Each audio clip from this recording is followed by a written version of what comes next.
बिस्मिल्लाहिर्रहमानिर्रहीम अस्सलाम वालेकुम। पॉलिटिकल इकोनॉमी का प्रोग्राम दादा पोतो शो लेकर आपकी खिदमत में हाजिर। मेरा नाम वसीम अहमद है। इस प्रोग्राम में हमारी रहनुमाई के लिए दादाजी हमारे साथ मौजूद होते हैं। कैलेंडर पर आज 3 दिसंबर साल 2020 और आज जुमेरात का दिन। यकीनन तमाम तारीफ़ें उसी पाक परवरदिगार के लिए जो तमाम जहानों का रब है। नबी करीम सल्लल्लाहु अलैहि वसल्लम की ज़ात अक़दस पर लाखों करोड़ों अरबों खरबों दुरूद व सलाम। पॉलिटिकल इकोनॉमी के प्रोग्राम दादा पोतो शो का बाकायदा आगाज हो चुका है। खबरों और उन पर तबसरों के लिए दादाजी को शरीक गुफ्तगू करते हैं। दादाजी अस्सलामु अलैकुम। वालेकुम अस्सलाम। दादाजी क्या हाल है? अल्लाह का बड़ा करम है, उसकी इनायत हैं, नवाज़ें हैं कि वो हमें ये मौका देता कि हम यहाँ पे। बेशक। अच्छा सामीन कराम, अच्छी खबर से आगाज़ करते हैं और अच्छी खबर पॉजिटिव रिपोर्टिंग से आगाज़ करते हैं। हाँ, और पॉजिटिव रिपोर्टिंग ये है कि अल्लाह आपका भला करे, हुकूमत ने ये फ़ैसला किया है कि वो सुप्रीम कोर्ट जाएगी। अच्छा जी। और सुप्रीम कोर्ट में एक कानून के ऊपर नज़रसानी करवाएगी। यहाँ तक ये पॉलिटिकल खबर। अब इसका इकनॉमिक पहलू ये शुरू होने लगा। नज़रसानी किस फैसले पे करनी है कि हुकूमत ने सुप्रीम कोर्ट ने एक फ़ैसले में कहा था कि जो भी शख्स जो है वो 2 साल उसको हुए हों नौकरी छोड़े हुए या सरकारी ओहदे से रिटायर हुए या सरकारी ओहदा छोड़े हुए, तो फिर वो सियासत में आ सकता। ये कानून तेरे और मेरे ऊपर लागू होता। अच्छा जी, आम आदमी के लिए। उनके ऊपर नहीं होता जो रिटायरमेंट के साथ ही अपॉइंटमेंट का लेटर लेके आ जाता। जाहिर है पहले साथ क्या। अच्छा पहले, हाँ, रिटायरमेंट से पहले ही आके PIA चेयरमैन लग जाते हैं, उनके ऊपर नहीं होता। ठीक हो गए। तो अब जनाब कबीना में तो सारे बैठ गए, दरामदी या इत्तेहादी। PTI तो है ही नहीं कबीना की। तो PTI के लोगों को कहाँ अकोमोडेट किया जाए? तो जो सरकारी इदारे हैं ना, जैसे PPL हो गया, OGDCL हो गया, है पाकिस्तान स्टील, PIA हो गया, POL हो गया, बड़े बड़े इदारे हैं। इन अदारों के बोर्ड के ऊपर जब आप बोर्ड मीटिंग अटेंड करने जाते हैं तो $32 मिलते हैं, $32 में मिलते हैं। ठीक है, इसीलिए तो डिविडेंड नहीं मिलते। हाँ। फिर वहां पे बिठा दिया जाए ना अपने चमूनों को, एजेंटों को कि चलो हमने तो लूट मार कर ली, तुसी भी कर लो। वेखा ही फिर पॉजिटिव खबर दे चुकी, मैं नेगेटिव करनी। जी पॉजिटिव रिपोर्ट। ठीक। तो जनाब उनको अकोमोडेट करने के लिए उन्होंने कानून साजी नहीं, सुप्रीम कोर्ट को रेफरेंस भेजा जाएगा कि आपने इस फैसले की वजाहत करें। ये जो आपने फैसला दिया है तो इसकी वजाहत की जाए, और सुप्रीम कोर्ट कर देगी। जाहिर है कोई बड़ी बात नहीं है। ठीक। अपना चीन के वजीर दिफा पाकिस्तान में आए हुए हैं आजकल। ठीक है, और अपना अल्लाह भला करे, कोरोना की वैक्सीन जो है वो 2021 तक आ जानी है जी, लेकिन पाकिस्तान को 2021 की पहली समाही में मिलनी है। तो उसके बाद पहले अमीर लोगों को लगेगी, फिर मेरे तेरे जैसों की तो आखिर में बारी आएगी ना, और चंगे भले पैसे खर्च करने पड़ने। हालांकि WHO ने फ्री की बात की थी कि ये फ्री मिलेगी। आहो, तो फ्री फिर पहले नहीं ना मिलेगी, फ्री फिर जाके 2022 में। अच्छा, वो शूद्रों की बारी लेट आती है। शूद्रों की बारी लेट आती है जी। अनटचेबल्स। ठीक जी। अल्लाह पाक भला करे आपका। मैंने कहा जरा थोड़ी थोड़ी ये खबरें भी भुगताते जाएं साथ में। पाकिस्तान जो है अर्जेंटीना JF-17 थंडर का ऑर्डर दे सकता है पाकिस्तान को खरीदने के लिए। और JF-17 थंडर अर्जेंटीना इस वक्त डिफेंस के लिए क्या यूज़ कर रहा है, इस पर पूरा मैं एक लेक्चर दे सकता हूँ 2-2.5 घंटे में। और उसकी ज़रूरियात में JF-17 फिट कैसे बैठता है आप समझें कि JF-17 ने जो फेंट लगाई है F-35, वो क्या था, MiG-29, एक MiG-21 है। नहीं, MiG-29 था। अच्छा। नहीं, सुखोई 30 को जो फेंटा है, ठीक है, और मिग तो किसी बात की मूल्य नहीं है। वो शोहरत पहुंची है उस गली में मुझसे पहले मेरे अफसाने गए। तो उस शोहरत की बुनियाद के ऊपर पाकिस्तान को 2-4 ऑर्डर मिलने के कभी इम्कानात हैं। ठीक है, तेजा कोई नहीं खरीदने है। एवं कदी कदी बर्दाश्त कर लेगा और गाला ना कटना उन्हें, थले आकर नीचे आके गालियां मत बकिएगा भाई। तेजाज का कोई ऑर्डर आए तो भैया बताइएगा, फिर हम खबर छप चुकी है, मैं तो वो पढ़ रहा हूँ, इंटरनेशनल रॉयटर की खबर है। अल्लाह भला करे आपका। खबर कितने गई, मैं अभी लब के रखी, मैं पढ़ दूं, मेरे पास ढेर सारी खबरें खुली हुई हैं। अल अजीजिया में नवाज शरीफ साहब को आखिरकार इश्तिहारी करार दे दिया गया है। और इश्तिहारी करार देने की बुनियादी वजह क्या है ये मैं बताऊंगा वीलॉग में। इकॉनमी की खबरें पढ़ें। जी, इकॉनमी की खबरें पढ़ते हैं। पहली खबर ये है कि नवंबर में जो सीपीआई बेस्ड इन्फ्लेशन है वो 8.82% बढ़ गई। कल या उससे परसों हमने प्रोग्राम में 1% कम हो गई। बराबर का हो गया है।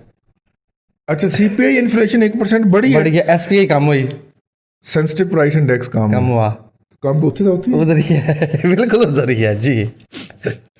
वो क्या कहते हैं, केड़ा सिंह और केड़ा Singh one is the same thing.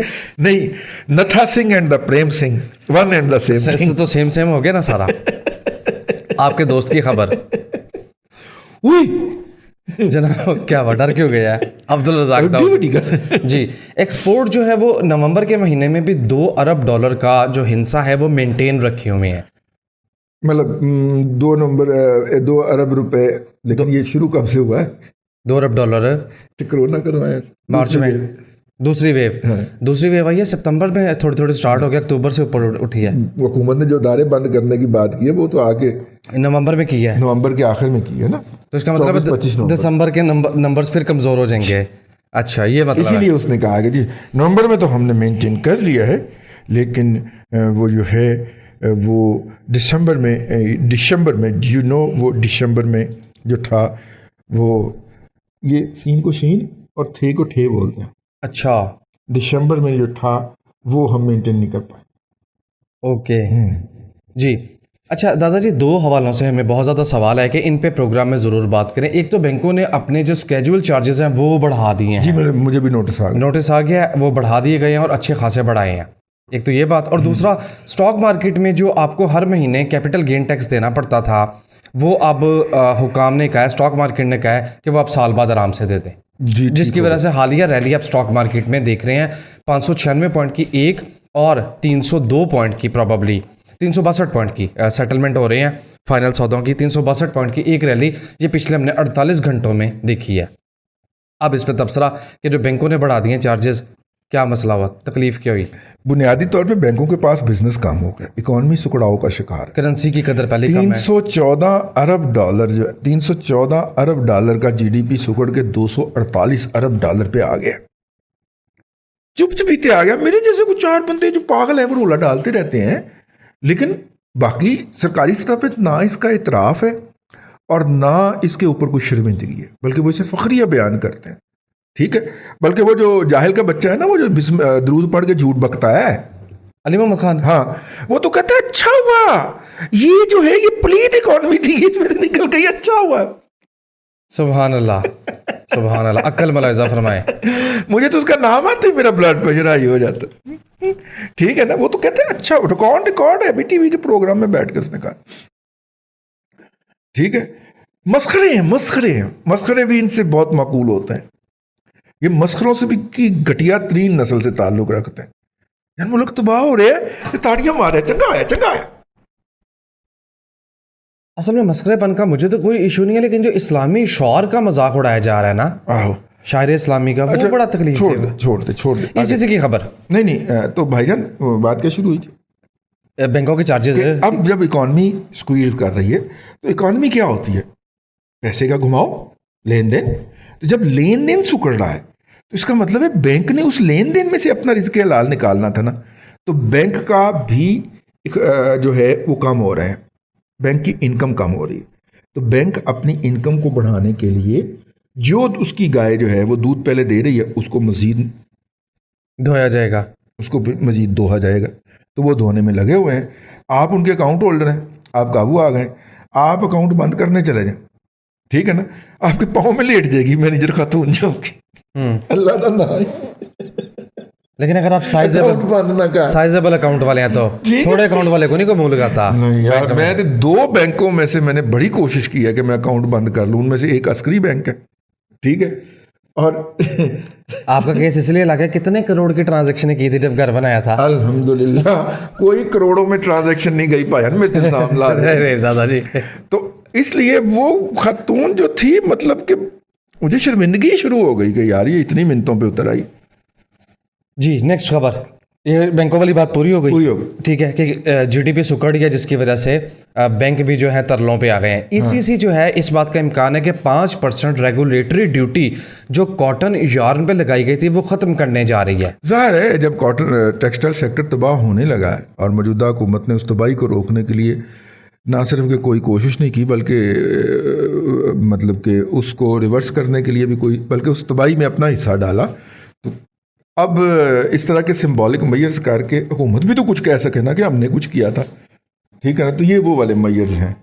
अगली खबर सुने फिर। हाँ, मुझे किसी जालिम ने ये कहा, मैंने कहा कि यार टेक्सटाइल सेक्टर तबाह क्यों हो रहा, सड़िया बैठा से कहना जे रजाक दाऊद के बाप की टेक्सटाइल मिल, बूरे वाला टेक्सटाइल मिल अभी तक चल रही होती ना और उसी की मलकियत में चल रही होती है, टेक्सटाइल सेक्टर तबाह ना होता। रजाक दाऊद साहब मैं तो चुप ही कर गया। ठीक है, वो मिल आपने बेच दी हुई, वैसे मुझे तो उस दिन पता चला कि बहुत अरसा हुआ आपने वो मिल बेच दी हुई। वो डिवीजन में आई थी किसी भाई के इनमें से, ठीक है, फैमिली डिवीजन जो होती है, तो फिर उसमें किसी ने वो बेच डाली आगे। राइट। दादाजी वो एक सराइकी का क्या मुहावरा है, ना ढोला होसी ना रोला होसी, ना पीआईए ने चलना है, ना कोई ऐसा इशू है। एयरपोर्टों के करीब मल्टी स्टोरी बिल्डिंगें और स्काई स्कैपर्स खुल के बनाए, एनओसी रिमूव करने जा रही है हुकूमत। हाय हाय हाय हाय। दादाजी ना चलना है पीआईए ने, ना जहाजों को खतरा। नहीं यार, ये तो हुकूमत किसी के पेट में लात मारने लगी। एनओसी किसने देना होता है वहां? उन्होंने किन्होंने कौन के? शिवालिक इलाका जहाज में सर्दी बड़ी है, मुझे तो बहुत सर्दी लग। उन्होंने देना होता है जी ना? जी। तो अगर एनओसी की जरूरत नहीं है तो उनके पास कौन जाएगा? इसका मतलब उनके पास कौन जाएगा, और उनके लिए पिज़्ज़ा की फ्रेंच आउटलेट कौन खोलेगा? नहीं, ये मैंने लगता है फैसले तक हुकूमत ने यू टर्न लेनी। नहीं नहीं नहीं, आप सतही सोच रहे हैं। अच्छा, बात यह है कि एनओसी के कितने पैसे हैं, चंद हजार रुपया, चंद लाख रुपया। मल्टी स्टोरी बिल्डिंगें किसने बनानी है, आप ये नहीं देख रहे भाई। हम लॉन्ग टर्म कमिटमेंट नहीं करते, सीधी सी बात है। करते हैं। अगर हमारी लॉन्ग टर्म कमिटमेंट होती तो हम सदरन कमांड से बचाया गया पैसा कराची या बलूचिस्तान में लगाते, या कम से कम लाहौर में तो लगाते, और चलो भाई हिमयार खां में ही लगाते। हमने नहीं लगाया, हमने वो सारा पैसा उठा के हम अमेरिका ले गए, इसलिए हमारी लॉन्ग टर्म कमिटमेंट नहीं होती भाई, सीधी सी अब होती है। क्यों पूछे क्यों? नया पाकिस्तान हाउसिंग अथॉरिटी जो है उसका सरबराह कौन है भला? वो सरबराही के लिए हम अवेलेबल हैं। सरबराही क्या है? ब्रीफ केस उठाना ना, फ्लाइट पकड़नी है। दादाजी बहरहाल बिल्डिंग का एनओसी ज्यादा महंगा बिकता है। बिल्डिंग का एनओसी ज्यादा महंगा बिकता है, यही मैं कह रहा हूँ जी। बिल्डिंग सस्ती होती, बिल्डिंग आज बनना शुरू हुई 10 साल बनती रहे। ठीक है ना, मेगा सिटी जो सेंटर है लिबर्टी के गोल चक्कर के ऊपर, ठीक है ना, 2004 से तो मैं बनता हुआ देख रहा हूँ और बनी जा रहा। उसके बिल्कुल अपोजिट साइड पे मेरा दफ्तर रहा है 6 साल, और मैं देखता रहता था यार कभी ये भी बनेगा। वो हमारा दफ्तर खत्म हुए भी 10 साल हो गए, अभी तक वो बनी जा रहा। इतने मासूम लोगों ने अब इतने मासूम क्यों है? अस्करी टावर कितनी देर में बना है? पता चला कितनी देर में बना है? जन्नात ने बनाया उसको? नहीं तालीम फरोश ने उसके लिए सारा इक्विपमेंट प्रोवाइड किया। मैंने खोलना बना कितनी देर में है? पाकिस्तान का सबसे बड़ा तालीम फरोश, पाकिस्तान का सबसे बड़ा तालीम फरोश बना कितनी देर में है? सीधे सवाल का सीधा जवाब। मेरा ख्याल 14 माह से 18 माह में। और एक प्राइम मिनिस्टर को कितना टाइम मिलता है? नवाज शरीफ को कितना टाइम मिला? इतना की टाइम मिलता है, उस तो बाद 14 महीने धरना आ जाता जी। धरना आ जाता। दादाजी आप अंडर एस्टिमेट कर रहे हैं, कंस्ट्रक्शन मटेरियल तक डोनेशन में है।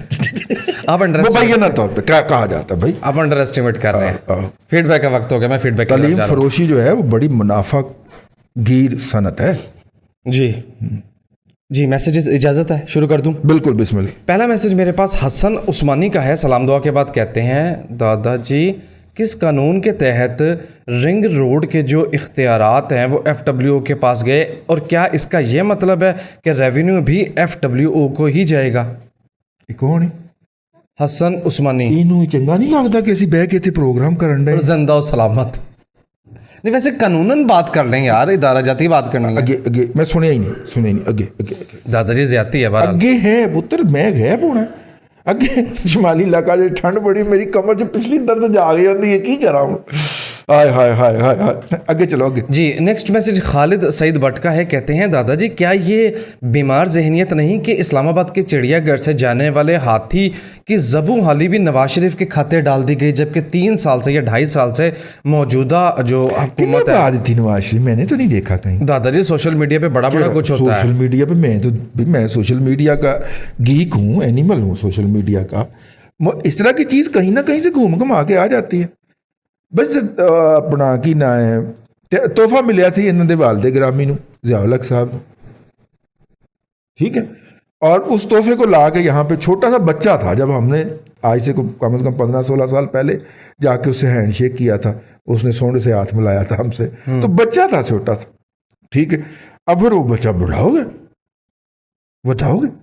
और उसके लिए फिर एक मिसेस उसकी एहतमाम किया गया, वो आई, घर बसाया गया उसका, घर बसाया गया, शादी होती है, तो वो बेचारी सर्वाइव नहीं कर सकी इन हालात के अंदर। अब देखो ना, बेवगी का दुख होता, या तो उसे बनी गाला में रख देते, सॉरी तो फिर को बेवगी का दुख उसका बहल जाता।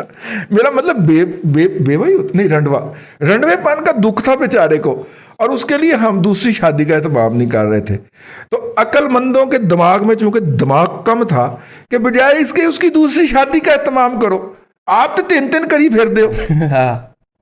ठीक है, हाथी की दूसरी लड़ाई शादी के ऊपर इतराज हो गया कि खर्चा हो जाएगा, ठीक है। ज़ाहिर साडा खर्चा भी तो लोग ही चुके है। हाँ सही बात है। हाथी के भी कोई अल्लाह करते कोई ATM मशीन होती, उसकी भी दूसरी शादी का खर्चा उठा लेती वो ATM। और बेज़बान के हकूक पहले हैं। बेज़बान जो है बेचारा क्या करता। हमने वो उसने कहा कि अपना दर्द है, दांत में दर्द है, उसने कहा दांत निकलवा दें। उसने कहा दर्द तो गर्दन में भी रहता है, कल को तुम कहोगे गर्दन कटवा दें। उसने कहा हाँ, अक्लमंदी का तकाजा तो यही है। बल्कि वो पंजाबी का मुहावरा है ना कि एक ऊँट जो था वो खरबूजे खा रहा था, लतीफ़ा है। तो ऊँट के गर्दन बड़ी लंबी होती है ना, तो उसकी गर्दन में खरबूजा फंस गया। तो वो किसान जो था उसने ऊँट को लिटाया, और लिटा के उसकी गर्दन के ऊपर जहाँ पे खरबूजा फंसा हुआ था वहाँ पे एक ईंट नीचे रखी, एक ईंट से ऊपर से ऐसे करके मारा, वो खरबूजा फिस गया, और जो ऊँट फौरी तौर पे उठ कर खड़ा हो गया। हाँ ठीक है। वो जो साहब देख रहे थे, अक्लमंद यूथिया साहब जो देख रहे थे, वो घर तशरीफ लाए तो वालदा के गले के अंदर ना लुकमा फंस गया। उन्होंने फौरी तौर पर वालदा को जमीन पर लिटाया, एक ईंट नीचे रखी, दूसरी ईंट ऊपर मारी, वालदा ही नहीं रही, वालदा बहुत हो गई। वो कहता नहीं, उसका ऊँट तो सेहतमंद हो गया था, वालदा को क्या हुआ। वो भाई हाथी बेचारा अकेला था, वो कहता था मेरा किते गल टोरो, किते ब्याह करो, कहीं की कोई हथनी जो है मैं भी उसको अपना सुहाग बना के लाऊं।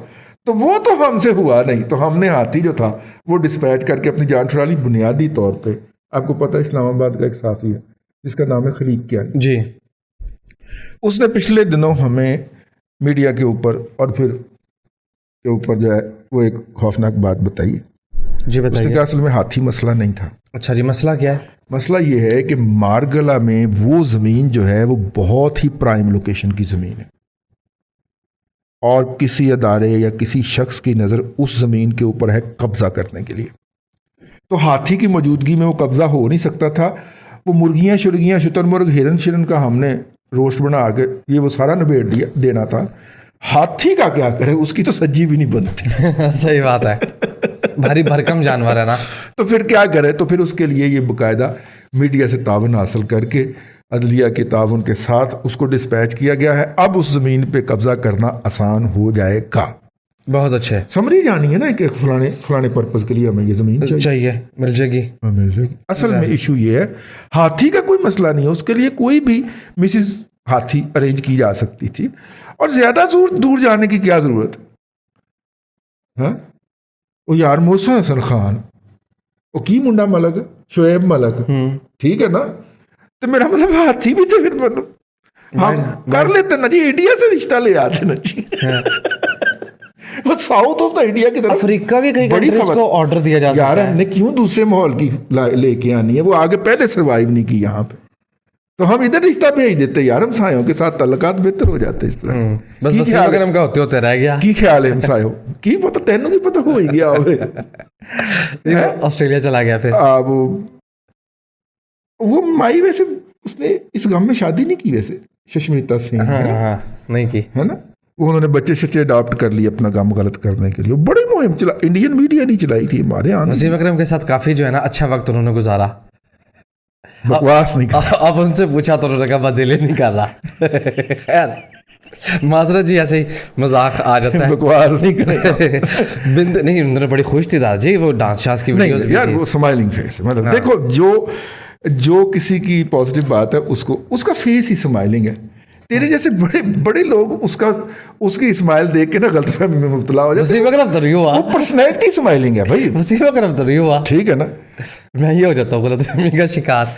खैर नेक्स्ट मैसेज मेरे पास बिनते सैफ का है। मुझे प्रोफेशनल लाइफ में आए हुए कुछ 6 साल हुए थे जब वो खातून मिसेस यूनिवर्स बनी थी। हाँ, मिस यूनिवर्स बनी थी। मिसेस यूनिवर्स नहीं, मिस वर्ल्ड थी वो। नहीं, मिस वर्ल्ड छोटी थी, शोरिया थी।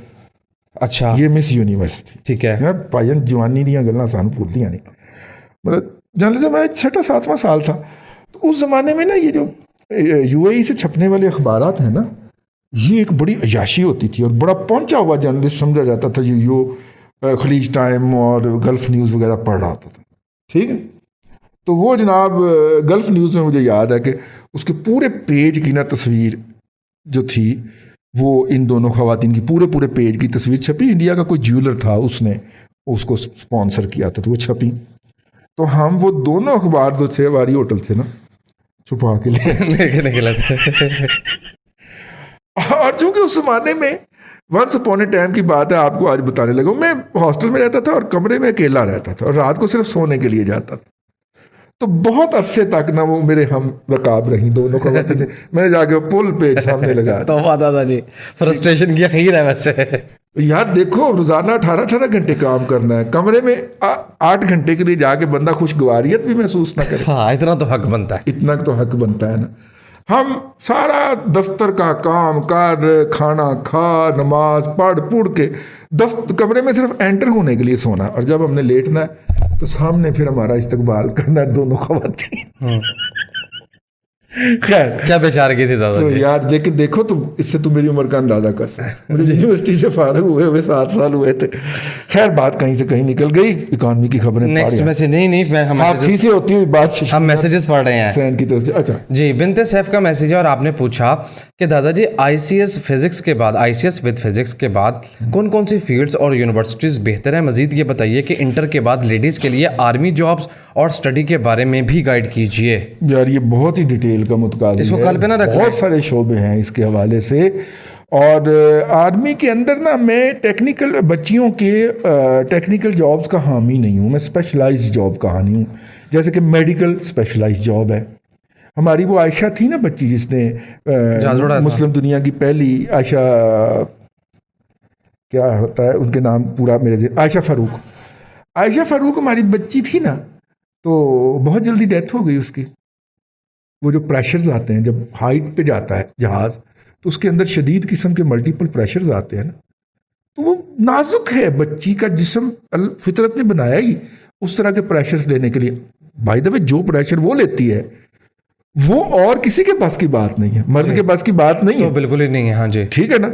लेकिन जो प्रेशर मर्द की बॉडी ले सकती है, और त्यारा जो बनाया गया है वो उसके अंदर जो प्रेशर्स को मेंटेन किया गया है वो मर्द की बॉडी के लिए मेंटेन किया गया। और त्यारा भाईजान की मौजूदगी इस बात की दलील है, खुली दलील है। बहुत कम उम्र हुई ना, बहुत हो गई। तो इसलिए टेक्निकल जॉब्स के लिए मैं तो इस बात का हामी नहीं हुआ। स्पेशलाइज्ड जॉब जैसे मेडिकल हो गई, जैसे कम्युनिकेशन हो गई, जैसे ISPR हो गया जी, एजुकेशन कोर भी चल जाएगी। एजुकेशन कोर भी चलेगी। एजुकेशन कोर में भी चूंकि वो जो ट्रेनिंग इंस्टीट्यूट्स हैं वो बहुत दूर होते हैं, फार फ्लंग एरिया में होते हैं, तो वहाँ पे भी शायद जो है सफ़र करना पड़े बेटी को, इसलिए नहीं। मतलब जो जॉब है ना, जैसे वो मेडिकल CMH में ड्यूटी है, बस गए और आ गए, ठीक है, स्पेसिफाई पर्पस के लिए ड्यूटी होती है, एक ऑर्गेनाइज्ड सी लाइफ होती है, ठीक है, सेहतमंद जिंदगी गुजरती है। प्रमोशन के भी इम्कान होते हैं, धी रानी जरनैल भी बन सकती है। आजकल जरनैल है एक खातून, हाँ वो लेफ्टिनेंट जनरल है खातून एक। है ना, पहले लेफ्टिनेंट जनरल मेडिकल कोर की है मेरे ख्याल। पता नहीं उसके बंदे के साथ क्या होता होगा जिसकी बीवी लेफ्टिनेंट। जी वो भी लेफ्टिनेंट जनरल है तो अल्लाह ही अल्लाह है, अल्लाह ही जाने। बीवी तो वैसे भी जरनैल होती है तो कहता रैंक लग जाती है तो कमाल बड़े मसाइल हो जाते हैं जी। वाइंड अप कीजिए। चले सामीन कराम, कहा सुना माफ कीजिएगा, आज कुछ बेहतियाती हो गई है और ये बेहतियाती करा देता है। शुक्र इंडिया वाले भाइयों को दरख्वास्त है कि देखने आग की वजह से हमारा कितना बड़ा नुकसान हो गया है, और अगर आप जो है उसका घर बसा देते बेचारे का, हाथी का, हमारे का, तो देखिए एक तो मोहब्बतें और बढ़ती, ठीक है, आने जाने का बहाना मिल जाता हमें भी, जब हम बारात लेके आते उसकी भारत में तो आपसे मिलने का मौका मिल जाता।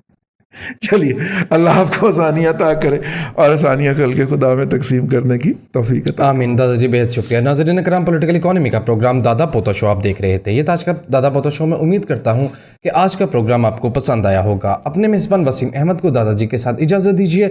इंशाअल्लाह अज़ीज़ आपसे मुलाकात होगी कल तक के लिए अल्लाह हाफिज़।